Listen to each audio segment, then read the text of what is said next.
Allahumma salli wa sallim ala abdika wa rasulika nabiyina Muhammadin wa ala alihi wa ashabihi ajmain. Jemaah kaum muslimin, alhamdulillah, segala puji bagi Allah. Pada kesempatan malam hari ini kembali Allah mudahkan kita berhadir lanjutkan kajian majelis taklim, masih membahas tafsiran surat Al-Balad, yang mana kita sudah sampai di ayat Allah sedikit menjelaskan kepada kita tentang karakter penciptaan manusia, yang mana karakter penciptaan manusia tadi ini kita diciptakan dalam keadaan sulit, penuh dengan kesusahan, kepayahan dalam kita menjalani hidup di dunia ini. Sehingga benarlah pepatah yang mengatakan bersakit-sakit dahulu, bersenang-senang kemudian. Kita merasakan sakit, kepayahan ini, semoga nanti jemaah kesulitan-kesulitan yang kita dapat di dunia ini sebagai peringan nanti di akhirat. Tapi sebaliknya, ketika kita berada di dunia ini dalam kondisi tidak merasakan sedikit pun kesulitan, yang dikhawatirkan jemaah ketika kita di yaumul qiyamah di akhirat nanti akan mendapatkan kesulitan. Sehingga mana yang kita pilih dari dua hidup ini? Hidup sulit-sulit dulu, susah-susah dulu, baru bersenang kemudian, atau sebaliknya, hidup senang-senang dulu, ya, kemudian nanti bersusah-susah. Lihatlah jemaah sebagai catatan poin bagaimana kehidupan Rasulullah dan para sahabat Nabi Muhammad SAW. Mereka rela untuk menjalankan kehidupan pada waktu itu bersama Rasul dalam kondisi kesulitan. Sampai istri-istri Nabi, Khadijah dan Aisyah menuturkan kepada kita, sampai pernah di suatu hari itu di rumah Nabi tidak memiliki satu pasokan makanan jemaah. Bayangkan tuh. Sampai Aisyah menggambarkan kepada kita bahwasanya Nabi pernah datang ke rumah nanya, hal indakum ta'amun. Nabi bertanya kepada Aisyah pada waktu itu, ada makanan enggak? Gitu jemaah. Apa kata Aisyah? Enggak ada ya Nabi. Yang tersisa cuman cuka. Tahu cuka jemaah? Oh ya, cuka ya. Cuman cuka itu jemaah. Kata Nabi, ya udah, suguhkan itu, suka. Bayangkan jemaah, di rumah Nabi, di rumah Rasulullah SAW, cuman ada air cuka. Tapi Nabi nikmati itu, kesulitan hidup itu jemaah. Bahkan dalam riwayat pernah Nabi bertanya di kisah yang lain, di istri yang lain, apa kalian punya makanan? Kata Nabi. Kata istri beliau mengatakan, enggak ada ya Rasulullah, enggak ada. Tunggu tak berasap, apa yang mau dimasak? Bahan makanan enggak ada jemaah. Tapi lihat kesabaran Nabi pada waktu itu, yang dilakukan oleh Nabi. Kata Rasulullah SAW pada waktu itu, izan ana shaim, ya udahlah, saya puasa. Tanpa marah-marah, tanpa merepet-merepet. Kalau udah lapar itu paling nggak bisa jemaah ya. Kondisi yang nggak bisa dibawa bercanda bahasanya jemaah. Sampai kita rumah bilang sama istri, "Gak masak apa dek?" "Aduh bang, belum masak bang." Waduh, meradang lagi tanya, ngapain aja deh tadi ya gitu. Tapi lihat kehidupan Rasulullah Sallallahu Alaihi Wasallam ya, kesulitan yang dihadapi Nabi Sallallahu Alaihi Wasallam sampai berimbas kepada masalah makan ya. Nabi pun tetap sabar ya, karena beliau paham, laqad khalaqnal insana fi kabad. Manusia itu memang diciptakan dalam kondisi kesulitan. Nah, hasilnya jemaah dari kesulitan-kesulitan yang akan kita dapati ini hari ini, Allah kasih nanti kebahagiaan ya, kebahagiaan yang tiada tara jemaah. Ya, ketika kita sudah merasakan kebahagiaan tadi ini, lupa seketika itu juga derita-derita yang pernah kita lewati di dunia ini jemaah. Lupa kita jemaah. Wallahi kita lupa jemaah ya.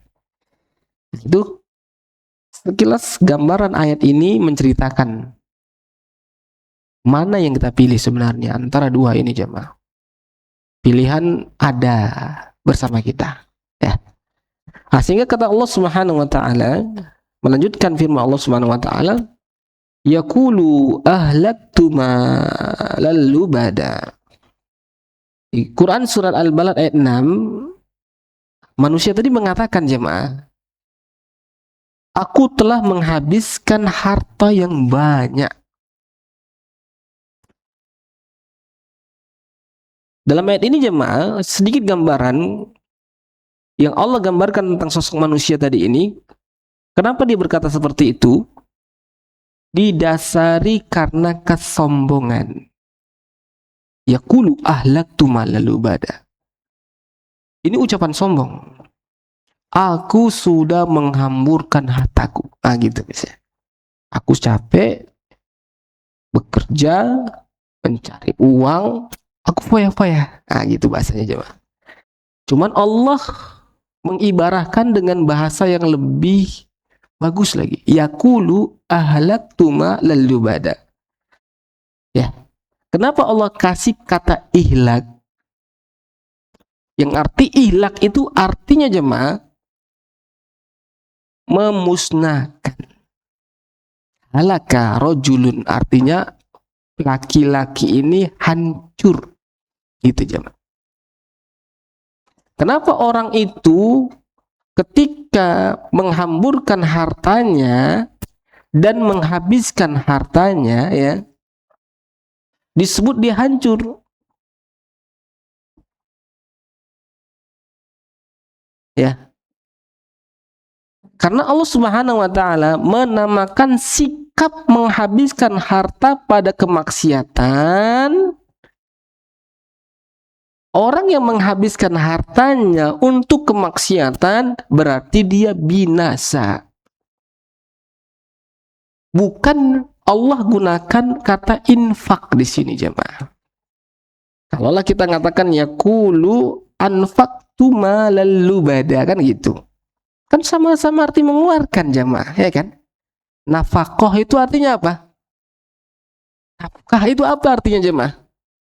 Mengeluarkan harta kita untuk istri, itu nafkah artinya. Kenapa Allah Subhanahu wa taala tidak memberikan bahasa dengan nafkah di sini? Karena nafkah di sini jemaah ya, sesuatu harta yang dikeluarkan untuk sesuatu yang baik. Bukan seorang ketika mengeluarkan hartanya untuk foya-foya, bermaksiat.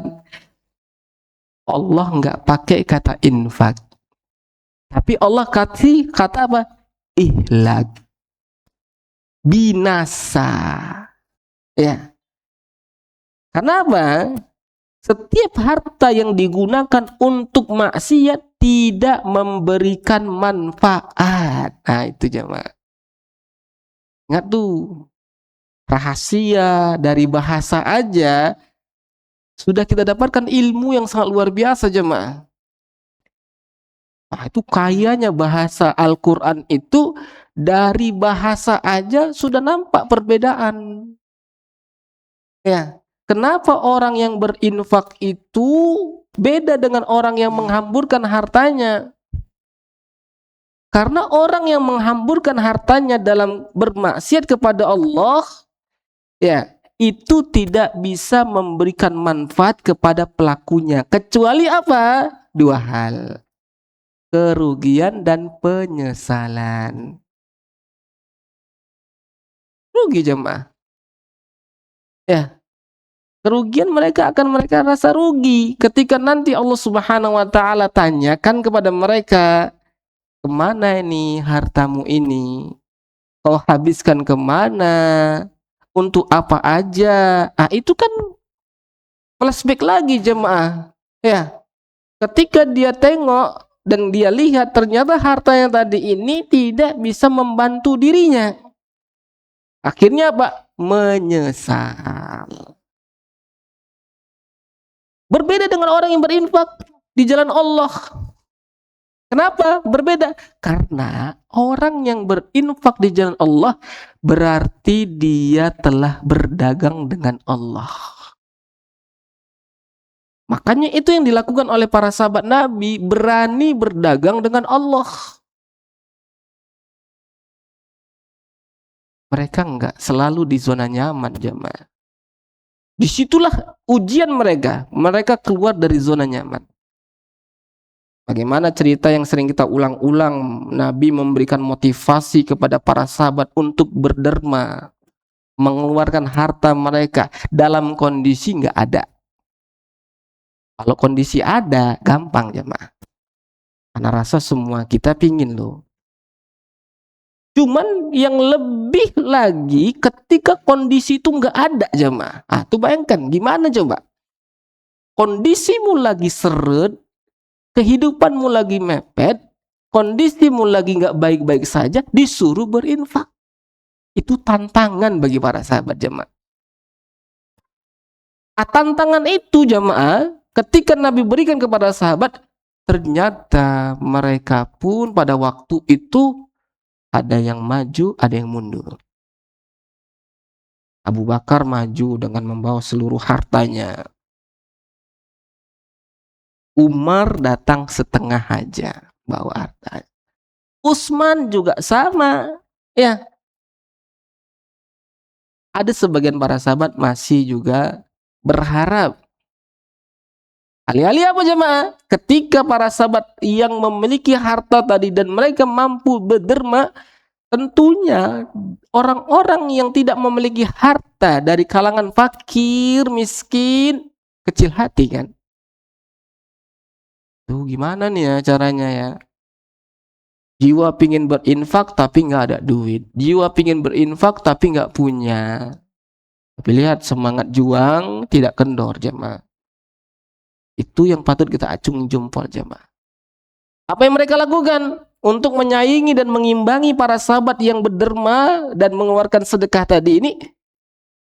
Tanya solusi ke Nabi. Ya Nabi, gimana nih solusinya Nabi? Apa caranya ketika kami ini pingin berinfak dan bersedekah, tapi kami nggak punya duit? Tolong ajarkan satu tips kepada kami agar juga kami masuk dalam kategori orang yang bersedekah. Ternyata Nabi gambarkan kepada para sahabat, ternyata yang nama sedekah itu nggak identik dengan harta. Masih banyak cara yang lain. Nggak bisa dari cara A, B. Nggak bisa dari jalan B, jalan C. Cuman harus ada semangat jemaah. Jangan kita nggak punya semangat. Akhirnya apa? Ya udahlah, memang aku ditakdirkan miskin, ya udah tengok-tengok dari jauh aja. Ya, nggak mau mengusahakan yang lain. Ya, nah ini salah. Karena ini jamaah kaum muslimin ikhwati azanillah wa yakum, Allah terangkan di dalam ayat ini untuk menjelaskan kepada kita bahwasannya perbedaan sangat jauh antara orang yang menghamburkan hartanya dan menghabiskan hartanya di jalan maksiat dengan orang yang menginfakkan seluruh hartanya di jalan Allah. Karena orang yang menginfakkan hartanya di jalan Allah, mereka telah berdagang dengan Allah. Dia akan mendapatkan keuntungan yang berlipat ganda. Lebih jauh jamaah. Harta kita ini sesungguhnya apa aja sih? Ini pertanyaannya jemaah. Hartamu itu yang hakiki itu apa jemaah? Siapa yang bisa jawab? Bukan. Harta Bapak itu yang sesungguhnya apa sekarang? Saya tanya. Bapak banyak harta Bapak. Zaman yang memang betul punya Bapak itu apa? Satu.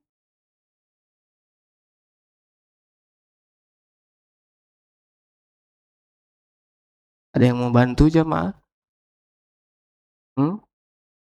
Hah? Yang kita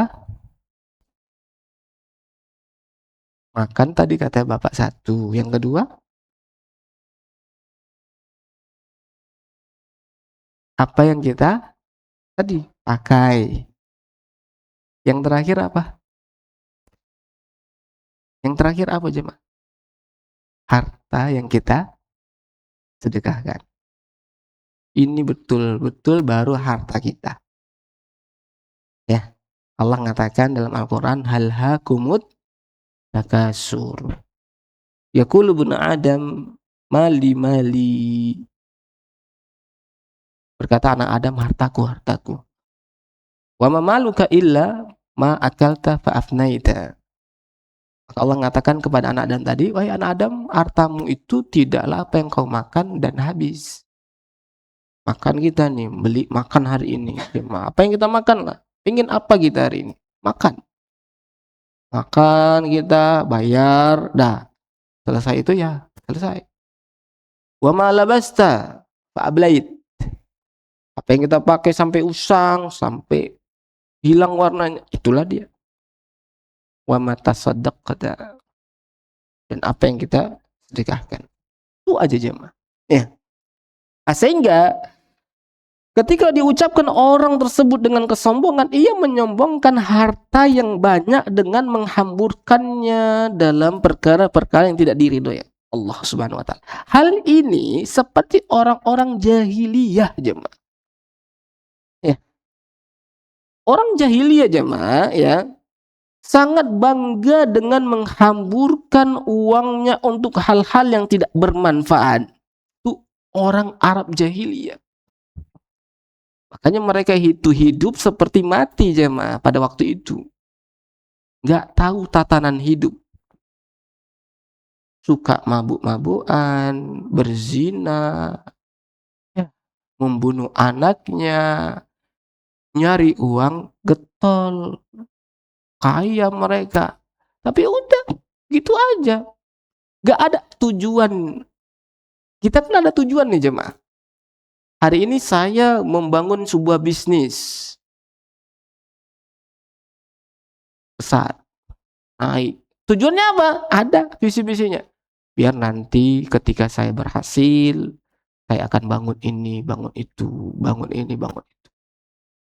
Kalau mereka nggak ada, ya dagang, pedagang, negeri Syam, dagang sana, banyak harta mereka. Udah. Menghamburkan gitu aja jemaah ya. Sehingga jemaah mereka menganggap sikap tersebut merupakan kemuliaan. Jadi orang dikategorikan mulia ketika dirimu kaya dan hedon. Itu jemaah. Kemuliaan menurut mereka ketika dirimu kaya dan foya-foya. Dan mereka melakukan itu untuk menunjukkan bahwasannya mereka tidak memperdulikan hartanya yang sangat banyak itu jemaah. Ciri khas orang jahiliyah pada waktu itu jemaah. Dan mereka menyangka bahwa perbuatannya tidak ada yang melihat. Dan mereka menyangka hal yang seperti ini tidak akan nanti dipertanyakan. Padahal semua yang dilakukan itu ada tanggung jawabnya jemaah ya. Jadi ini ayat sebenarnya ikhwati azanillahu wa yakum sebagai pengingat bagi kita terhadap setiap kenikmatan dan karunia yang diberi Allah Subhanahu wa taala seharusnya dibalut dengan rasa syukur. Penting jemaah. Setiap kenikmatan yang Allah berikan hari ini, bagaimana caranya? Ya, rasa syukur tadi pertebal jemaah. Bukan kita dengan membangkang kepada Allah Subhanahu wa taala. Kan udah mulai nih sinyal-sinyal orang kalau makin kaya makin jauh dari Allah. Nampak? Allah memang bukakan tuh hari-hari ini jemaah. Berbagai fasilitas dunia, dan Nabi juga kabarkan kepada kita, umatku nanti di akhir zaman bukannya miskin yang ditakutkan Nabi jemaah, enggak, karena umat Nabi nanti akan kaya ya, bukan itu yang dikhawatirkan Nabi ya. Cuman yang dikhawatirkan Nabi ketika sudah terlalu terbuka dunia tadi ini dan terlalu gampang untuk meraihnya, kita lupa kepada tujuan, visi, misi awal kenapa kita dihadirkan ke dunia. Balik lagi ke ayat, wa ma khalaqtul jinna wal insa illa liya'budun. Tidaklah aku menciptakan jin dan manusia kecuali untuk beribadah. Tapi mulai terkaburkan tuh jemaah. Mulai terkaburkan visi misi tadi ini jemaah. Mulai kita dilupakan. Yang melupakan kita siapa? Yang pertama syaitan. Yang kedua siapa? Lingkungan. Yang ketiga siapa? Keadaan. Banyak orang yang terlupakan. Ya, kalau udah syaitan menghasut, kemudian lingkungan dan keadaan, lupa. Akan terlupakan dari apa yang telah Allah Subhanahu wa taala jelaskan. Sehingga jemaah untuk mengingat lagi, ya, merefresh lagi ingatan itu, Allah mencoba untuk mengingatkan kita, nikmat-nikmat ini yang Allah berikan kepada kita. Apa aja? Yang pertama kata Allah, alam naj'al lahu ainain. Bukankah kami telah menjadikan untukmu sepasang mata? Jangan usah jauh-jauh mengukur nikmat Allah jemaah. Gak usah kita lihat kendaraan kita, rumah kita, bisnis kita, jangan. Allah kasih yang paling simpel jemaah. Untuk mengingatkan manusia itu, Allah itu nggak perlu mengingatkan dengan sesuatu penghasilan, pencapaian manusia itu. Nggak penting itu jemaah. Yang Allah ingatkan kepada kita, apa yang ada yang Allah berikan kepada kita. Dan itu sesuatu yang paling urgen. Antum kalau kaya tapi buta gimana? Ada orang ngasih nih, saya kasih Anda 5 miliar, tapi saya minta 2 biji mata mau. Oh enggak lah, enggak. Lebih baik aku enggak dikasih apa-apa, aku tetap bisa melihat. Sini 2 matamu ya, aku kasih kau 10 miliar. Enggak ada yang mau ya, untuk apa? Dapat uang miliar enggak bisa ngapa-ngapain, gelap. Diajak jalan-jalan kita bilang, ini hotelnya mewah, kamarmu super VIP, nggak bisa merasakannya. Gimana? Nggak bisa ngelihat. Oh, kamu sekarang di tempat yang paling indah, view-nya sangat indah. Gimana? Gelap semua. Uang di depanmu itu ada 10 miliar, nggak nampak. Apa artinya? Nah, itu yang nggak kita sadari jemaah. Itu yang kita tidak sadari. Ya. Makanya Allah Subhanahu wa taala ingin menunjukkan karunia-Nya kepada manusia. Allah telah memberikannya kepadanya 2 mata, 2 pasang mata. Ini enggak tergantikan jemaah. Ya. Ini merupakan kenikmatan yang jauh lebih hebat dari segalanya jemaah. Itu harus kita sadari. Makanya orang-orang yang sudah tua, maaf ya Pak, pakai kacamata kan enggak enak kan Pak? Mulai kita rasakan kenikmatan yang Allah berikan itu mulai hilang. Kapan? Ketika dia mulai hilang. Ketika kenikmatan tadi masih ada, kita slow. Oh, masih ada kok sama aku. Dan kapan kita sadar itu kenikmatan Allah? Ketika dia sudah tidak ada lagi, baru sadar. Mana enak pakai kacamata jemaah. Ketika berembun sikit, nggak nampak apa yang mau dibaca, lap-lap lagi, lap lagi. Kalau sekarang, masya Allah, alhamdulillah, kita lihat gini. Nanti kalau udah pakai kacamata, nambah minnya, capek jemaah. Bawa motor pun nggak enak, kena cahaya udah nggak bisa. Alam naj'al lahu ainain. Bukankah kami telah menjadikan untuknya sepasang mata? Maka ketika mata kita masih sehat, gunakan itu. Lihat jemaah. Al-Imam Anas bin Malik, salah seorang sahabat Nabi yang didoakan oleh Nabi, imbas bagaimana beliau begitu setia bersama Nabi, sampai ibu beliau mengatakan, ya Rasulullah, apa yang kau akan berikan kepada anakku ini? Dia sudah setia membantumu. Nabi berdoa kepada Allah, Allahumma aksir malahu wa tawil umrahu. Ya Allah, banyakkanlah hartanya dan panjangkan umurnya jemaah. Apakah panjang umur itu merupakan sebuah kenikmatan? Iya, kalau ketika Allah kasih umur yang panjang di atas ketaatan. Di antaranya Anas bin Malik meninggal di umur 120 tahun lebih loh jemaah. Bayangkan, sampai beliau mengatakan, di usiaku 90 tahun, aku sudah menguburkan anakku 20 lebih jemaah. Bayangkan, anaknya udah meninggal 20, dia belum meninggal jemaah. Saking tuanya Anas bin Malik, tapi masih menjadi rujukan ilmu. Pada waktu itu, Anas bin Malik masih memiliki penglihatan yang sangat tajam. Jadi kalau dulu jamaah pergantian hilal bulan itu nggak tengok pakai alat, pakai mata. Saking kuatnya pandangan mereka. Ya, dibawa siapa? Yang dibawa itu para sahabat ahlul ilmi. Bukan orang sembarangan jamaah yang bisa nengok hilal itu. Orang yang adil, amanah. Maka karakter itu ada dalam diri para sahabat. Dibawa Anas bin Malik. Pas nengok hilal, gimana?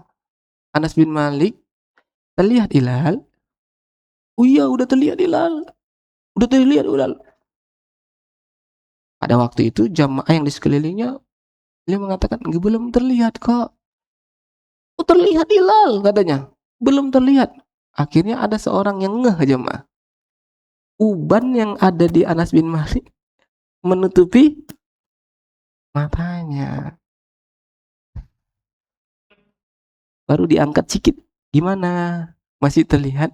Oh iya, enggak ada. Ternyata itulah tua jemaah. Tapi kita ancungi jempol. Kenapa? Mata beliau masih segar. Masih bisa melihat jemaah. Kalau kita mau narik kondisi orang sekarang, siapa yang berusia umur 120 tahun yang mata yang masih segar? Hidup aja alhamdulillah jemaah. Ya. Hidup aja alhamdulillah. Ya. Banyaknya kita nggak sampai ke situ umurnya. Ada yang 60 sudah meninggal, ada yang 70 sudah meninggal ya. Alam naj'al lahu ainain. Bukankah kami telah menjadikan untuknya sepasang mata? Jadi gunakan sepasang mata itu untuk ketaatan kepada Allah Subhanahu wa taala. Di antaranya apa? Banyak-banyaklah penuhi mata kita untuk mendapatkan keridhaan Allah. Nabi mengatakan apa? Ada dua sepasang mata yang gak akan tersentuh dengan api neraka. Di antaranya apa? Orang yang menangis karena takut dengan Allah Subhanahu wa taala. Itu sepasang bola mata yang tidak akan tersentuh api neraka jemaah. Jadi kalau kita banyak menangis karena takut kepada Allah Subhanahu wa taala, itu bagus jemaah ya. Kemudian kata Allah Subhanahu wa taala, walisanan wasyafatain, dan Allah kasih kita lidah. Kenapa lidah ini begitu nikmat jemaah? Karena sesuai dengan pepatah yang sering kita dengar, lisanmu harimau. Lisanmu harimau. Lisan ini bisa membawakan kenikmatan. Lisan ini bisa mendatangkan malapetaka. Pendeknya cuman dia jemaah. Tapi bisa menyayat hati manusia. Sikit yang diucapkan dia, dan suara yang terkeluar begitu lembut, tapi kenapa ketika masuk begitu pedih jemaah? Kenikmatan tadi ini Allah ulang lagi, walisanau wasyafatain. Karena lisan dan kedua bibir yang digunakan untuk mengungkapkan isi hati. Gimana mengaplikasikan hati jemaah? Orang tahu isi hati kita ketika kita mengaplikasikannya lewat apa? Mulut, lisan. Saya lapar, oh berarti isi hati kita pingin makan. Saya ngantuk, oh berarti hati kita mengaplikasikannya kita lelah, pingin istirahat. Ya. Nah, ini jemaah kaum muslimin ikhwati azani Allah wa yakum. Namun kebanyakan manusia tidak mensyukuri dengan menggunakan nikmat tersebut untuk hal-hal yang tidak bermanfaat. Banyak orang yang memiliki lisan tapi begitu tajam jemaah. Tajam kepada manusia, tajam kepada makhluk yang lain, tajam kepada Allah Subhanahu wa taala, ya. Yang seharusnya dia bisa mendatangkan manfaat, ya. Tapi alih-alih lisan tadi ini tidak mendapatkan manfaat sedikit pun jemaah. Makanya Nabi Shallallahu Alaihi Wasallam memberikan satu batasan yang sangat ringan jemaah untuk mulut. Apa kata Nabi Shallallahu Alaihi Wasallam? Man kana yu'minu billahi wal yaumil akhir falyakul khairan au liyasmut. Barang siapa yang beriman kepada Allah dan hari akhir, hendaknya berkata baik atau diam. Itu aja. Sedikit bicara bagus, banyak bicara tapi kebaikan. Kalau kita aktif bicara, ya kita orangnya nggak bisa diam, pinginnya bicara terus jemaah. Oh berarti kita punya skill, ya punya skill kita jemaah. Ya udah, kita asah skill kita tadi ini untuk apa? Menyebarkan kebaikan. Ya, baca referensi-referensi, ya, baca tulisan-tulisan para ulama, kaji lagi, ya, kalau bisa sampaikan. Kalau enggak, ya udah berarti kita jenis yang kedua. Diam itu emas. Diamnya seorang itu emas. Kalau waktu kita berbicara itu bagus, ya bicara. Ya, bicara aja, Pak. Ya. Kalau kita dibutuhkan berbicara, kita harus berbicara, jangan diam. Ya. Ada orang yang nggak menggunakan itu jemaah. Ketika dia harus berbicara, dia diam. Ya. Makanya kata para ulama, orang yang diam dari kebenaran itu seperti setan bisu. Jemaah. Ada tiba-tiba orang mencaci maki agama Islam, mencaci maki Nabi kita diam. Oh nggak pantas jemaah ya. Salah menempatkan hadis Rasulullah Shallallahu Alaihi Wasallam, ya salah. Kapan kita dibutuhkan berbicara, ya ketika berbicara tadi itu isinya faidah, ya maka kita berbicaralah jemaah. Jangan kita diam. Banyak orang diam tiba-tiba diinjak-injak agama Islam tadi. Nauzubillah jemaah. Nah, kemudian Allah Subhanahu wa taala mengatakan wahadainahun najdain, dan kami telah menunjukkan kepadanya dua jalan. Dua jalan Allah kasih tahu jemaah. Ya. Ada dua jalan yang Allah Subhanahu wa taala berikan kepada kita. Apa yang maksudnya ini jemaah? Allah telah menunjukkan kepada kita dua jalan. Dua jalan tersebut agar manusia mengikuti jalan kebaikan satu. Dan jalan yang kedua agar manusia meninggalkan keburukan. Nah, faman syaa falyu'min, faman syaa yakfur. Siapa yang ingin beriman, nih jalannya. Allah kasih tahu rambu-rambunya. Ya, bukan Allah tinggalkan gitu aja, enggak jemaah.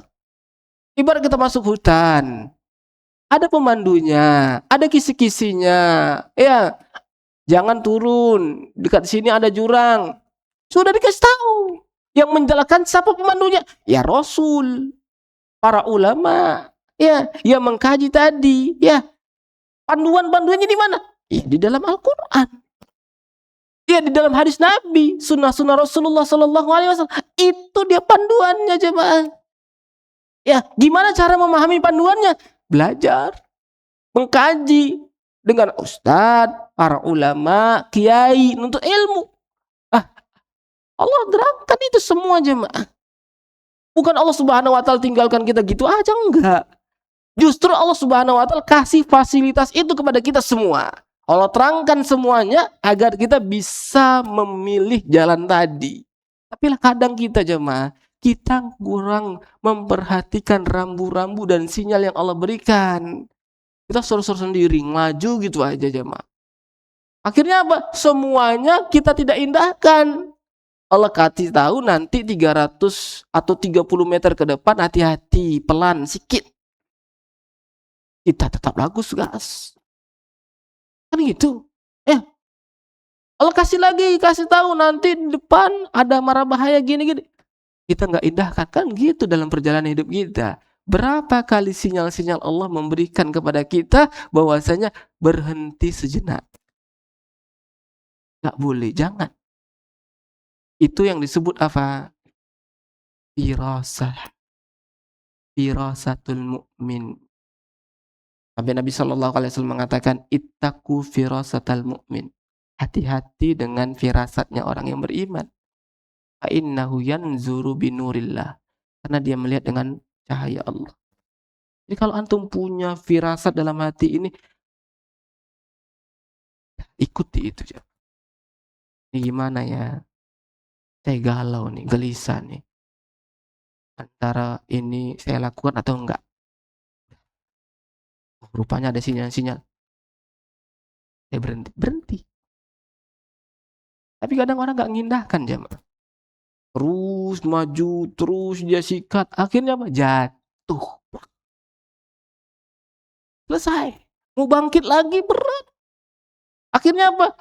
Hidayah hilang. Allah cabut hidayah, binasa dia. Itu yang ngeri, jemaah. Itu yang ngeri, jemaah.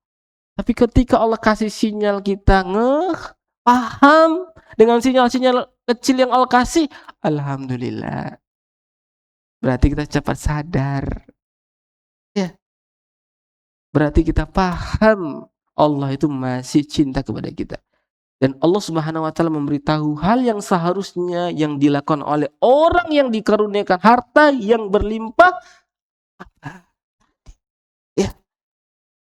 Maka Allah katakan apa? Falaqatahamal aqabah. Tetapi dia tidak menempuh jalan yang mendaki dan sukar. Enggak mau menerima tantangan, jemaah. Orang mau menerima tantangan hidup, mau di-challenge manusia, tapi dia nggak berani ketika Allah memberikan challenge kepada dia. Berat, jemaah. Falaqtahamal aqabah, kata Allah. Tetapi dia tidak menempuh jalan yang mendaki dan sukar. Jemaah, bahasa Arab, aqabah itu artinya jalan yang di sela-sela gunung. Naik gunung, ya. Kelok 9 pernah, kelot ampe-ampe pernah. Itu kan jalan kan gini, jemaah. Itu namanya aqabah.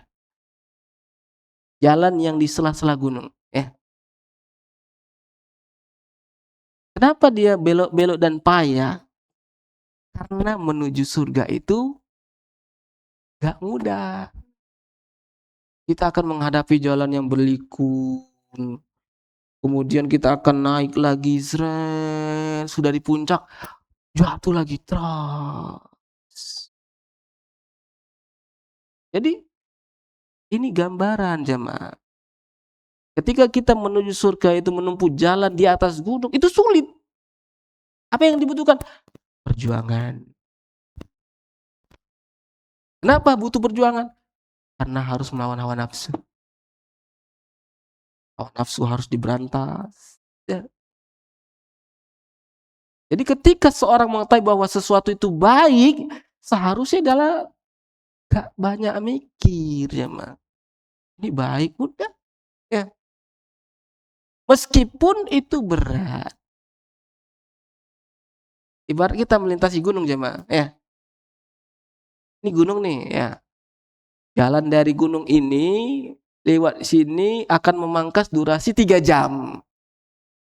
Tapi kalau kita lewat dari Nembasa itu akan 6 jam. Mana yang kita pilih? Ah, dari sini aja lah.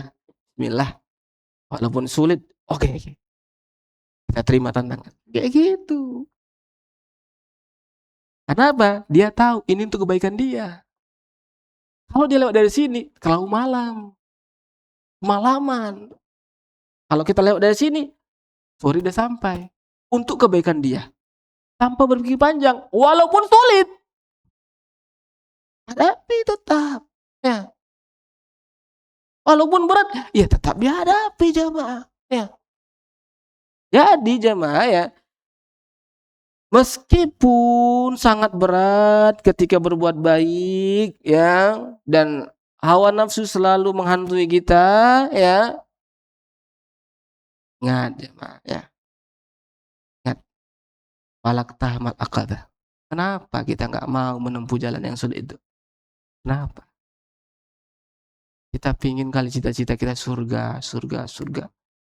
Tapi kenapa kita enggak mau menempuh jalan? Imam Malik mengatakan tarjun najata falam tasluk masalika innas safinata la tajri ala yabasin. Kau menginginkan kebahagiaan tapi enggak menempuh jalannya, kata Imam Malik. Apakah mungkin yang namanya kapal berjalan di daratan? Enggak mungkin, jemaah. Enggak mungkin, kata Imam Malik. Orang yang menginginkan kebahagiaan tapi enggak menempuh jalannya. Gak mungkin juga ada antum lihat kapal besar jalan di kota Medan ini, gak mungkin. Mustahil. Falak tahamal aqabah. Apakah aqabah ini yang dimaksud Allah Subhanahu wa taala? Apakah jalan yang sulit ini jamaah? Yang terjal ini apa dia? Insyaallah kita lanjut pada kesempatan yang akan datang dengan izin Allah Subhanahu wa taala. Barakallahu fikum. Cukup dengan doa kafaratul majlis. Subhanakallahumma wa bihamdika asyhadu an la ilaha illa anta astaghfiruka wa atubu ilaik. Assalamualaikum warahmatullahi wabarakatuh.